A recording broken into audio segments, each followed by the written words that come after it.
Will we be singing We Are the Champions or Another One Bites the Dust? Find out today as we review Bohemian Rhapsody.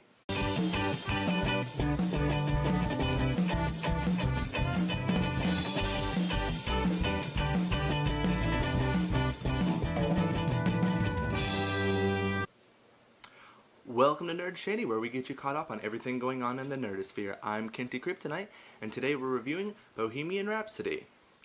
This is a very new biopic that actually just came out last night, and I think I actually really enjoyed this movie. It goes over kind of more of a brief history, I would say, of Queen.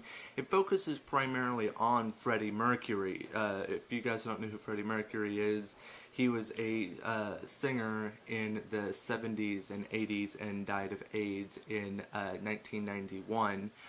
He was one of the most influential people when it came to not only going outside of the box of style-wise, but the style of singing that he did as well. He added a lot of operatic style of vocal cords in a medium that was primarily more of a hair metal aesthetic at the time. I did enjoy the fact that you did get to see a little bit of him before he had joined Queen, but I almost wish that there had been a little bit more of that. Because you spend so much of the time just dealing with a lot of his stuff that happened more towards the middle grade of when he was with Queen. I would like to have actually seen more of what he dealt with as a child, because that actually, they touched on it briefly and it sounded rather interesting. So it's a little bit of a letdown. You never see him as a kid. You see him after he's already over the age of 18. I'm not exactly sure of the exact age that he was. But as I said before, this is a Freddie Mercury movie. If you're looking for more of the history of the other band members, you're really not going to get that in this movie. In fact, there's parts where the movie will skip a year, and you'll find out that certain other band members are like married or has kids or so on and so forth. You don't even know who they're married to. So this is a Freddie Mercury-centered movie, which isn't necessarily a bad thing. Rami Malek takes on this role, and he does a fantastic job, especially towards the third act of the movie where they're getting ready for this big final momentous concert that they had.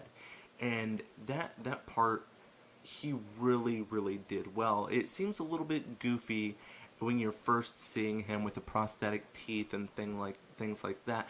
But you gotta understand, though, that Freddie Mercury was kind of a goofy-looking guy when it came down to it. He had somewhat of a speech impediment due to how his mouth was structured, but that didn't stop him from being one of the best, in some people's opinions, the best vocalist of all time.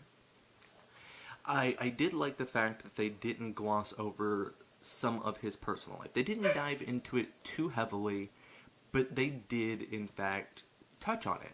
So I like the fact they didn't completely gloss over his sexuality. They didn't gloss over the way that he died.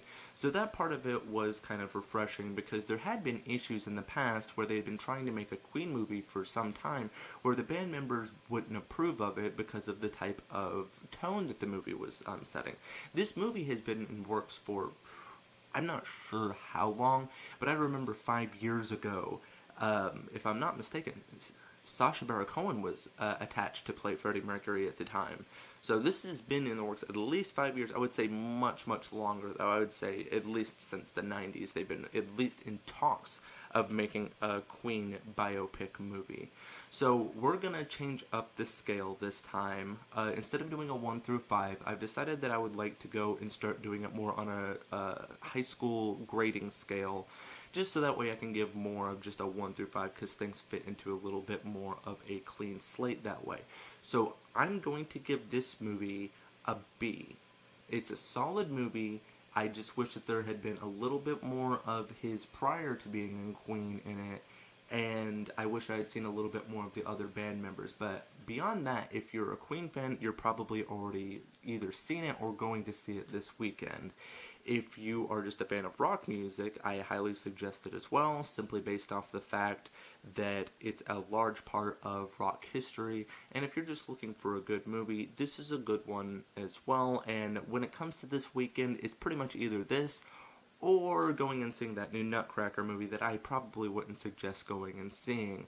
Now, I'm also going to start giving out, with every movie review that I do, 2 recommendations of similar movies that you should go and watch. With this movie, I would suggest watching either the Doors biopic or The Rockstar. Rockstar was a movie that Mark Wahlberg did years ago that is really, really good, and The Doors, of course, the biopic about The Doors. So I hope that you guys enjoyed this video. Please go and give us a like and a subscribe, and remember, always, keep it groovy.